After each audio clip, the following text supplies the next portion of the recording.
Atualizações sobre o caso da deputada federal acusada e ré Flor Delis dos Santos de Souza. Para quem não acompanha, Flor Delis é acusada e ré por homicídio consumado, triplamente qualificado, homicídio tentado, duplamente qualificado, associação criminosa armada, majorada, falsificação de documento, falsidade ideológica, além de isso tudo pelo Ministério Público do Estado do Rio de Janeiro. Segundo o trabalho do Ministério Público do Estado do Rio de Janeiro, a acusação foi feita pelo Ministério Público com base no trabalho, na investigação, perícia, oitivas, toda uma estrutura de trabalho investigativo conclusivo da Polícia Civil do Estado do Rio de Janeiro. Isso tudo aconteceu além, né, dessa ficha aí que a gente sempre traz à memória. Ela é acusada no plenário da terceira vara em Niterói, no fórum lá de Niterói, onde lá estamos pessoalmente fazendo cobertura deste caso de prática de rachadinha. Ela é acusada lá, por oitivas, por testemunhas, por enfim, ela é acusada lá de prática de rachadinha, além dos maus tratos na casa da deputada, que também é pastora, missionária, cantora, etc. E tudo isso aí que você está vendo, da forma como ela se apresenta. Bom, eu sou o Diego Ganoli, verifica a sua inscrição nesse canal, ativa o sininho aí para todas as notificações. É sobre isso que a gente vai conversar. Presta atenção aqui. Deixe o seu like, o seu comentário, verifica a sua inscrição nesse canal e vamos lá para a gente acompanhar a atualização do caso com uma fonte muito bacana. O Conselho de Ética, direto do próprio portal aqui da Câmara dos Deputados, o Conselho de Ética ouve as testemunhas indicadas pela defesa de Flor Delis. Então, de cara você já começa a entender que algumas testemunhas foram escaladas pela defesa, e aqui eu já quero fazer comentários importantíssimos, como por exemplo, a notória, né, quem está acompanhando, né, o próprio canal da Câmara transmite, e é muito importante acompanhar pelo canal oficial, porque lá é a transmissão sem corte, sem nada, é direto do jeito como a coisa acontece. O canal lá da Câmara dos Deputados Federais faz a transmissão, sempre fez transmissão de tudo que acontece. Então, fica bem notório para quando você acompanha, nesse caso aqui, o Conselho de Ética e Decoro Parlamentar da Câmara, né, em nova reunião lá, que aconteceu, do caso da deputada Flor Delis, né, ouviram algumas testemunhas, como o caso da Roberta, que era filha. Agora, vai ter uma nova reunião marcada, né, você tem uma nova data, onde serão ouvidos testemunhos como Simone dos Santos Rodrigues, filha biológica da parlamentar, e Marzi Teixeira da Silva, filha adotiva, ambas arroladas pela defesa da deputada. Flor Delis é acusada pelo Ministério Público daquela cacetada de coisa que eu falei, e mais um tanto, e ela nega, tá bom? A reunião será realizada no plenário 13 às 10 horas da manhã. Isso aí está marcado para segunda, dia 26. Bom, independente disso, nós tivemos ali a reunião que escutou, né, a filha da Flor Delis, que na verdade foi a Roberta, que era a filha... Ela era filha registrada no nome da Flor Delis, mas era a Flor Delis só na certidão de nascimento, e ali também era uma coisa um pouco teórica, né? O próprio portal da Câmara nos informa o depoimento da filha de Flor Delis. Filha de Flor Delis, né, diz...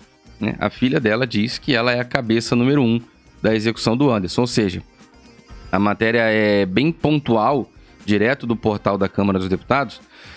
Filha diz que Flor Delis é a cabeça número 1 da execução do pastor. Defesa da deputada contesta depoimento e alega que filha já não convivia com o casal há quase 5 anos. O impressionante tanto da narrativa quanto o fato da defesa negar, é que todos que deram depoimentos, e nós assistimos pessoalmente lá no plenário do Tribunal em Niterói, todos disseram a mesma coisa. Não vou dizer todos, mas quase todos, talvez sejam todos mesmo. Nada aconteceria sem Flor Delis. Ela é a cabeça, sem ela nada aconteceria. Nada poderia acontecer sem passar por ela, sem autorização dela, o aval dela, a influência dela, etc e tal. Também foi dito, né, e inclusive neste caso, esse aqui eu vou dar um pouco mais de detalhe, foi dito pelo delegado Alan Duarte né, responsável pela segunda fase da investigação, lá presidiu o inquérito na segunda fase de investigações da Polícia Federal, ele disse também que a Flor de Lis é a mais perigosa, manipuladora, etc. Assim, traçou o perfil e disse que sem ela nada disso teria acontecido. Nós tivemos uma matéria aqui completa nesse canal falando sobre o depoimento do delegado Alan Duarte. Foi uma análise completa do depoimento dele. Então vale muito a pena você acompanhar aqui e ver a situação do quanto ele é categórico em dizer, ele afirma com muita precisão ao dizer que Flor de Lis é, sim, perigosa, manipuladora, etc. Ele desconstrói completamente através de provas, argumentos com base no trabalho da polícia, investigação, etc. E esse trabalho investigativo é muito complexo, né? Então é muito grande, é muito amplo o trabalho que a polícia fez. Então ele diz que a Flor de Lis, ele teria pedido a prisão dela, caso não fosse aí a questão do... As palavras dele foram... Deixa eu te reposicionar para o que ele disse. A conclusão lá. Flor de Lis, durante o curso das investigações... Olha o que o delegado Alan Duarte falou. Durante o curso o Alexandre Leite perguntou. Durante o curso das investigações, se não fosse o artigo 53 da imunidade parlamentar, o senhor teria pedido a prisão, ainda que preventiva ou cautelar, da deputada Flor de Lis? Olha o que o delegado respondeu. O que a gente percebe, tira de conclusão ao final das investigações, é que essa versão idílica de pessoa generosa, afetuosa, religiosa, altruísta, que foi... isso tudo foi desconstruído, né? Essa versão dela foi desconstruída para dar lugar a uma personalidade desvirtuada, perigosa, manipuladora. São palavras do delegado de polícia. Ele continua dizendo ainda: na minha opinião, depois de investigar o fato, entrevistar pessoas e ter acesso a provas, elementos de provas técnicas, né? As provas todas são provas técnicas, provas de resultado técnico. Ela é certamente a figura central e mais perigosa de toda essa organização criminosa intrafamiliar. Se ela não estivesse coberta no manto da impunidade, desculpa, vou consertar aqui, não foi isso que ele disse. Ele disse se ela não estivesse coberta no manto da imunidade parlamentar, certamente seria decretada a prisão dela. Foram palavras do delegado Alan Duarte. Tem uma análise completa aqui nesse canal. Agora, o que chama atenção no caso do depoimento da filha é o seguinte. Essa aqui é a imagem, né, que representou bastante lá a Roberta dando seu depoimento. Um depoimento muito sério, muito certo, muito afirmativo, né? A filha adotiva de Flor de Lis, deputada, né, Flor de Lis, e do pastor Anderson do Carmo, porém na certidão de nascimento não consta o Anderson do Carmo, Roberta dos Santos afirmou ao Conselho de Ética e Decoro Parlamentar da Câmara, nesta quinta-feira 22, que a mãe é a principal responsável pelos planos, né, que a Câmara... ela é a principal responsável pelos planos da execução do pai. Ela disse isso no depoimento da Câmara. Principal responsável, Flor de Lis é a principal responsável pelos planos da execução do pai, ocorrido em junho de 2019, lá em Niterói, no Rio de Janeiro. A defesa contesta e alega que a filha já não convivia com o casal há quase 5 anos. O depoimento de Roberta encerra a lista de testemunhas definida pelo deputado Alexandre Leite do DEM, relator da representação de quebra e decoro parlamentar, que pode levar à cassação do mandato de Flor de Lis. Agora, importante, né, você observar que a defesa tentou tirar o relator do caso. Isso aqui é mais um detalhe para a gente conversar. Segundo Roberta dos Santos, a deputada influenciava e manipulava os filhos de maneira anormal. Os planos da execução do pastor Anderson, que em família era chamado de Niel, têm sido atribuídos, entre outros, à filha biológica de Flor de Lis, Simone dos Santos, e à adotiva Marzi da Silva, e concluídos, né, com as execuções, né, de disparos feitos por... A execução foi concluída com disparos feitos por Flávio, né, que é outro filho biológico de Flor de Lis. Em resposta ao relator Alexandre Leite, Roberta dos Santos apontou Flor de Lis como a mentora dessa execução de tudo isso daí. Olha só essa frase aqui, que era a fala importantíssima dela, né? Nada aconteceria, olha só, abre aspas aqui para a fala de Roberta. Nada aconteceria se ela não permitisse. Olha que frase importante, muitos já disseram isso. Nada aconteceria se ela não permitisse. Se ela quisesse, Niel estaria vivo até hoje. E não é nem se ela tivesse intervido, né? Era se ela não tivesse manipulado, né? Pensado e agido. Porque isso não vem de Simone nem de Marzi. A cabeça número 1, com certeza, é ela, né? A cabeça número 1 é ela, com certeza. A Roberta dos Santos tem 26 anos de idade. Foi adotada por Flor de Lis e Anderson com 3 meses de vida. Registrada em cartório apenas no nome de Flor de Lis, nome da deputada. Teve a criação conduzida por outros 2 filhos do casal, Carlos Ubiraci e Cristiane. E quem considerava pais de criação, né? Na verdade, não são outros 2 filhos do casal, né? A criação dela foi conduzida por Carlos Ubiraci e Cristiane. A Cristiane é esposa do Carlos, não podem ser filhos, né? O Carlos é filho. A quem considera pais de criação. Carlos é um dos outros, né? Mais um dos presos sob acusação de envolvimento na execução do Anderson. Roberta contou que o próprio pastor Anderson ficou sabendo, no início de 2019, dos planos para executá-lo. Olha que loucura, né, bicho? Olha que documento... Essa matéria aqui é muito completa, né? A defesa de Flor de Lis tentou ali, de qualquer forma, tirar, né, o relator do caso, o deputado Alexandre Leite, porque o relator trabalha com afinco, né? Ele tem acesso aos autos, qualquer pessoa que tem acesso aos autos, automaticamente você já... O que significa isso, né? Qualquer pessoa que tem acesso à documentação, ao processo, ao que está sendo exposto nas partes, nas entranhas do processo, os detalhes. Nós aqui já fizemos várias publicações, matérias, lives, entrevistas, esclarecimentos, inclusive com advogados, falando sobre os autos do processo. Então, qualquer pessoa que tem acesso a esses documentos, essa pessoa desenvolve dentro de si um sentimento tão contundente, né? Uma coisa tão... existe ali uma sede de busca por justiça. Essa é a colocação que eu faço sobre quem tem acesso aos autos. Isso gera uma sede na busca pela verdade, pela justiça.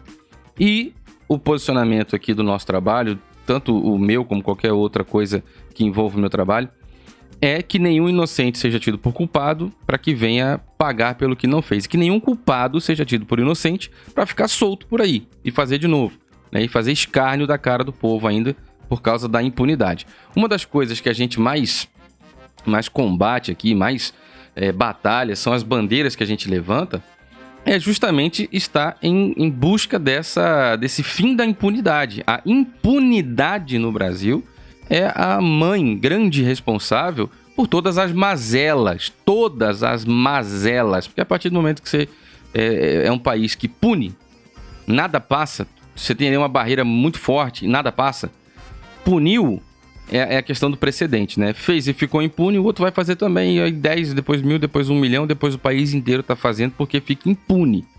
A partir do momento que você pune, é proporcionalmente inverso e real. Você puniu, não vou fazer porque o fulano se deu mal, e tá lá 50 anos mofando no Chilindró. Eu tenho projetos maravilhosos sobre isso, quem sabe, né? Eu tenho projetos muito bons que presos trabalhem, paguem suas despesas e gerem lucro além da despesa. Esse lucro, além da despesa, seja investido na educação. Bom, são apenas sonhos que a gente tem. Agora, no caso da deputada, nessa questão do Conselho de Ética, a defesa tentou tirar o deputado Alexandre Leite, entrou com recurso, pediu por questão de suspeição, talvez embalado nos casos, né, os maiores casos de impunidade do Brasil, que é o caso do Luiz Inácio Lula da Silva.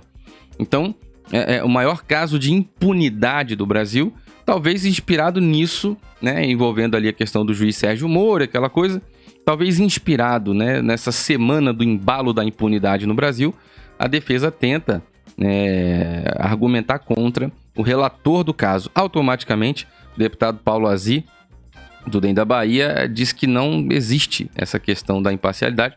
Tem uma nota aqui na matéria, deixa a gente terminar de acompanhar o raciocínio. A defesa de Flor de Lis procurou mostrar a divisão dos filhos após a execução do Anderson, lembrando que alguns seguiram a orientação de Wagner Pimenta, mais conhecido como Misael, envolvido com a política do município de São Gonçalo, vizinha Niterói. Durante os questionamentos, Roberta dos Santos, a advogada Janira Rocha, pesquisem sobre esse nome, Janira Rocha, ex-deputada do PSOL, acusada de desvio de verba e por prática de cotização, né, que é constranger e forçar funcionários a devolver parte do dinheiro. Tudo envolvido com sindicato, aquela coisa toda. PSOL, né? PSOL. Dá uma pesquisada no nome aí, Janira Rocha. Eu não tenho condições de afirmar nada, eu sei que ela foi acusada de desvio de verba pública, foi desligada, desistiu da presidência do partido, saiu, deixou de ser deputada, mas já tinha sido investigada no passado, antes disso, na ALERJ, Assembleia Legislativa do Rio de Janeiro, pelo mesmo motivo. Então, taca-lhe o pau e procura lá, que você vai encontrar várias matérias falando. Aqui a gente não tem condições de afirmar nada. Eu desejo que Dona Janira seja inocente, né? Que eu realmente não sei nem como ficou o desfecho, né? Não sei como é que ficou a questão das investigações. Eu sei das coisas das acusações que ela recebeu também, exatamente igual a Flor de Lis, ela recebeu acusações também do Ministério Público do Estado do Rio de Janeiro. Também. Então, até aí é o que eu sei. Até o presente momento, nós não conseguimos contato com a ex-deputada Janira e fica aqui o espaço caso ela queira falar alguma coisa. Bom, tá aqui. Blá, blá, blá.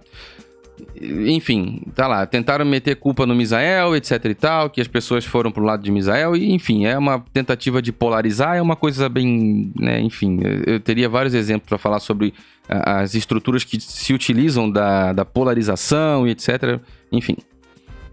Outras 3 testemunhas pedidas pelo relator Alexandre Leite não responderam aos convites para depoimento no Conselho de Ética. Entre elas está Misael, que é o em questão aí, né, o Wagner Andrade Pimenta, outro filho adotivo de Flor de Lis, o filho que acusou Flor de Lis de envolvimento na execução do Anderson, né? Óbvio, Flor de Lis e eles racharam e ela tentou botar a culpa no Misael, inclusive através da carta que era uma carta falsa, né? Segundo Lucas, a carta foi escrita por Flor de Lis, onde Flor de Lis pediu para Lucas assumir a autoria e botar o mando para cima do Wagner Andrade Pimenta, que é o Misael, e já passou aqui por esse canal, a esposa dele também. Um grande abraço aí para Luana e pro Wagner, né, pro Misael. Um abraço, tá bom? O espaço continua aberto aqui. Bom, é isso aí, é um tentando botar a culpa no outro. Eu nunca vi na minha vida uma mãe tanto querer botar a culpa em filho. Isso não tem precedente na história da humanidade, eu acho. Nem na época das cavernas, as pessoas não sabiam nem falar nenhum idioma. Acho que essas coisas não aconteciam também. Bom, tá aqui. Etc e tal.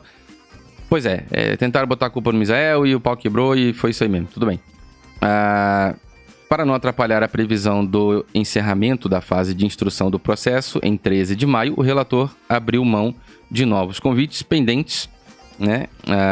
E olha que coisa, né? Ele abriu mão de novos convites e pretende usar os depoimentos já prestados em juízo. Ou seja, as pessoas não querem falar de novo, tudo bem, já tem vários depoimentos que foram prestados, vou usar aqueles lá do passado mesmo e taca-lhe o pau. A última parte dessa notícia, lembrando que a gente está dentro do site da Câmara, tá bom? É muito importante você ter cuidado com fonte aí, tá rolando uma onda de fake news na internet aí sobre esse caso Flor de Lis, que tá um perigo. Eu recebo enxurradas de comentários de canais passando mentira, de gente falando doideira, teoria da conspiração, blogueiros, fake news, coisa de louco isso aí, coisa de louco. A partir de segunda-feira, dia 26, serão ouvidas as testemunhas da defesa da deputada. O presidente do Conselho de Ética, o deputado Paulo Azi, do DEM, da Bahia, indeferiu o pedido de suspeição por quebra de imparcialidade do relator feito pelos advogados da acusada. Pausa. O presidente do Conselho de Ética, o deputado Paulo Azi, do DEM, vou até te situar aqui. Em resumo, a defesa tentou tirar o Alexandre Leite, dizendo que ele é suspeito, que ele tá tomando partido contra a Flor de Lis. Na verdade é o seguinte, todos que tentam falar, né, contra a Flor de Lis, a defesa tenta descartar ou descredibilizar. Existe um vídeo nesse canal falando sobre o caso Luiz Felipe Manweiler e o caso Flor de Lis. É obrigatório qualquer ser humano que queira entender esta fase do caso Flor de Lis assistir aquele vídeo. Vou deixar um card aqui. É o seguinte: é obrigatório assistir aquela análise jornalística comparativa entre os dois casos.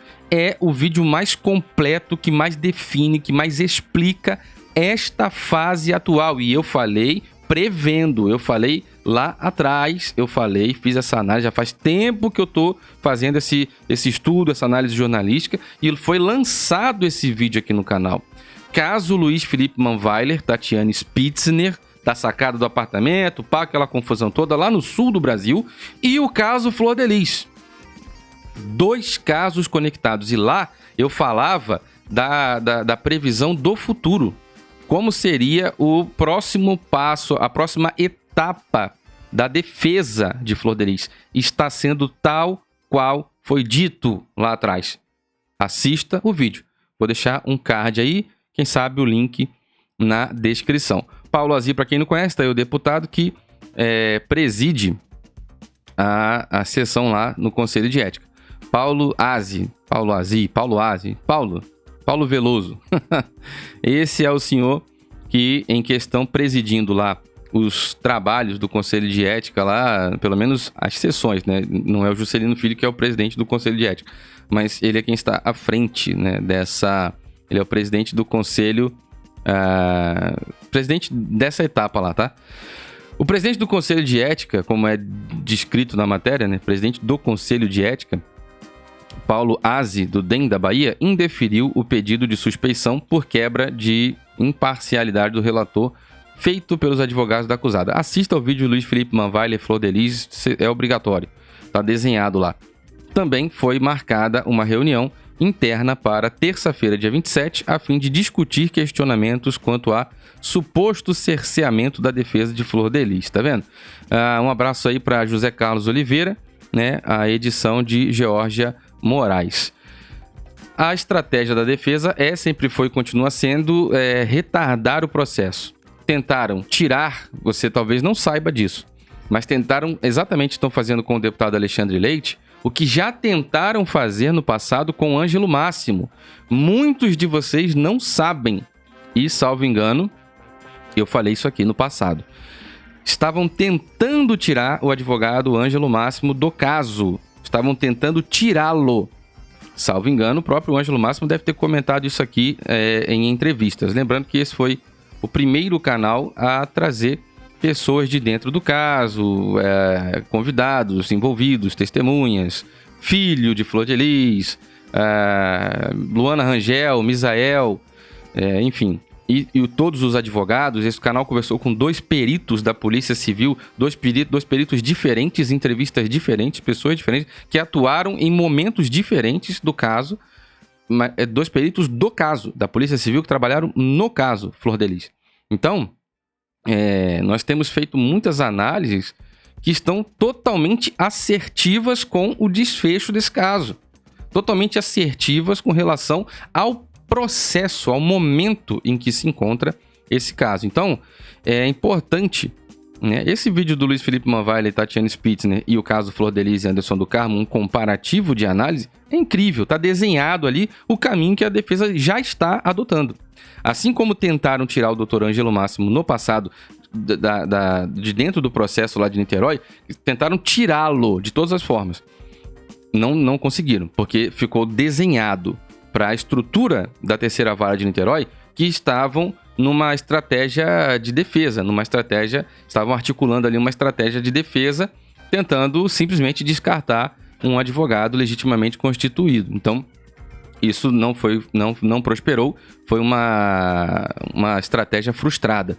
Agora, não cansados de passar vergonha, porque não se engane, né? Eles pensam que não tem ninguém vendo, por mais que tenham poucas pessoas assistindo, nós estamos aqui repercutindo as decisões que são tomadas lá, as falas, os relatos de testemunhas, e a estratégia da defesa fica desenhada para todos nós, né? E a gente está aqui repercutindo e fazendo análise e comentário. Então, A estratégia da defesa se mantém ainda na ideia de tentar, como não há argumentos robustos, sólidos, né, de defesa dentro do processo, a estratégia sai da borda onde o processo acontece e começa a atacar a honra de quem fala, né? Crimes contra a honra de quem está falando do caso. São ataques, assim, é uma coisa que está no ar, né? Ataques contra a honra, isso é uma coisa gravíssima, né? São coisas... Tem acontecido nesse caso Flor de Lis algumas coisas completamente sérias, né? Então, assim, estamos analisando de perto todas as possibilidades, porque são coisas seríssimas. Dentro da manga, assim, ó, coisas seríssimas. Ou quantidade de coisa séria que está acontecendo nesse caso, né? Então, assim, a estratégia não tem um argumento para poder debater. Lembra do embate, da confusão Hollenberg e Ganoli? Não tem um argumento para rebater essa pergunta. O cara tá mandando uma pergunta muito dura dentro dos autos do processo. A sua cliente, doutor, é acusada de homicídio consumado, triplamente qualificado, homicídio tentado, duplamente qualificado, associação criminosa armada, majorada, falsificação de documento, falsidade ideológica. O que o Hollenberg respondeu pro Ganoli? O senhor se esqueceu do ritual satânico e da suruba. Foi isso que o Hollenberg respondeu. Não há argumento para conversar dentro dos autos, porque não tem saída, é um beco sem saída. A estratégia do beco sem saída é essa. Você extrapola a borda e começa a desferir, né?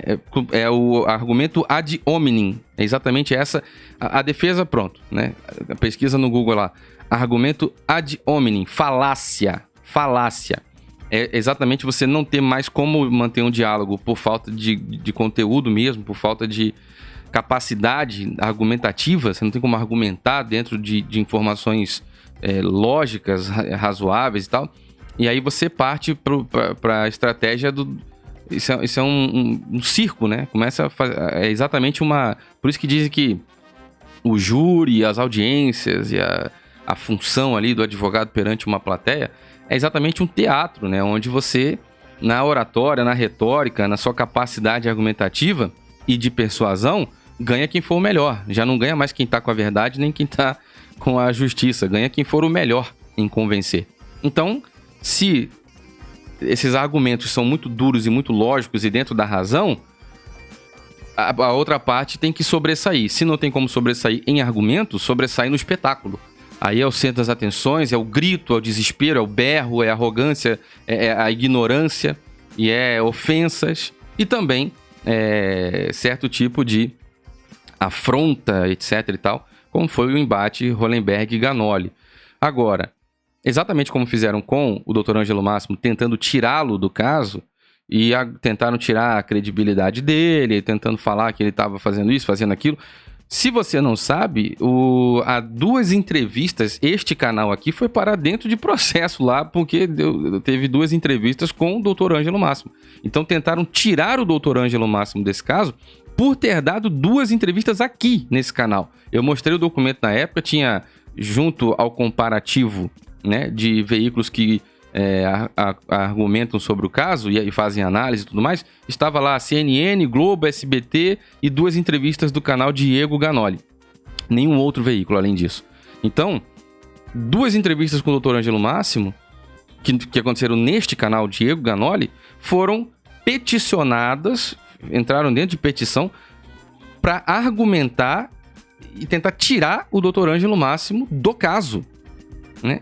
Exatamente semelhante modo, né? Semelhantemente, a defesa continua se portando ao vergonhoso papel de tentar, de novo, descredibilizar, né, as pessoas que estão competentemente trabalhando no caso. Fizeram com o Dr. Ângelo Máximo, agora com o deputado Alexandre Leite, tá bom? Agora, sinceramente, meus amigos, é muita informação, esse caso é um caso bem difícil, só nessa análise aqui a gente já tem um embate tão grande aqui de ideias, etc. Então é muito importante que você acompanhe esse caso passo a passo. Para isso tem uma playlist aí no canal chamada Flor de Lis, com cada etapa do processo. A Roberta dos Santos disse que é a Flor de Lis, não tem pra onde correr e ponto final. E ela afirma, só pra gente concluir o raciocínio aqui, a filha de Flor de Lis, a filha dela, Roberta, diz que Flor de Lis é a cabeça número 1 da execução dessa loucura bárbara, brutal que aconteceu com o pastor Anderson do Carmo, tá bom? Nós estamos acompanhando aqui desde julho de 2019, quando tudo aconteceu, tem um dos vídeos ali, foi o primeiro vídeo sobre esse caso, o primeiro vídeo já dizia, Flor de Lis mandante? É uma pergunta. Flor de Lis mandante? Vários questionamentos, né, com figuras de linguagem muito interessantes ali. Foi, na época, um dos vídeos mais vistos do YouTube sobre o caso. Ainda está público, ainda está disponível, né? E, enfim, desde lá até aqui nós estamos fazendo um trabalho de cobertura honesto, respeitando o princípio da isonomia, da imparcialidade, tanto que fomos até a casa da deputada, fomos recebidos. Eu não fui sozinho, né? É óbvio, ninguém anda em lugares assim sozinho. Mas 2 equipes que estavam comigo estavam próximos, mas eu entrei sozinho na casa. Entrei sozinho, conversei, fui atendido. Então, fui lá para dar voz, né, à deputada, como outras pessoas da parte da deputada falam aqui nesse canal de vez em quando. Então, o espaço sempre esteve aberto. E com isso, nós selamos um trabalho que respeita a verdade e os fatos, né? O nosso compromisso e o interesse é ir até o fim desse caso, encontrando a verdade real. E não mais se quem tá certo ou tá errado, se foi fulano ou fulana. Quantos fulanos foram? 55 fulanos? 11 fulanos? Foi a fulana? Bom, esse nunca foi o objetivo da análise que esse canal faz. Nós estamos em busca da verdade. E mais do que isso, estamos em busca do combate à impunidade no Brasil. E isso é muito importante, tá bom? Eu sou o Diego Ganoli, muito obrigado, meus amigos. Deixe o seu like, o seu comentário, verifica a sua inscrição nesse canal, ativa aí o sininho para todas as notificações e vamos acompanhando aqui esse caso e tantos outros casos, tá bom? Vamos debater nos comentários? Fiquem todos com Deus e um forte abraço. Obrigado por assistir, inscreva-se no canal, apoie o nosso trabalho no Apoia-se e assista também esta seleção que nós fizemos para você.